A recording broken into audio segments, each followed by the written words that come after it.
వచ్చిందా చూడు బాగా చూడు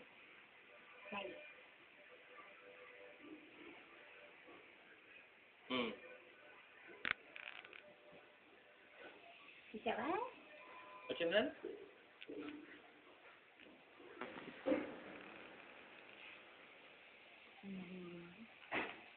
అమ్మ వాటి వాళ్ళ బయలుదేరుతున్నారా మీ డాడీ అమ్మ రాత్రి బయలుదేరుతున్నారా రాత్రి బయలుదేరుతున్న కూడా ఎంత 8:30 అవుతుంది కదా 9 అవుతుందా 9:30 అదే అవును విజయవాడ వచ్చి విజయవాడ నుంచి రావాలి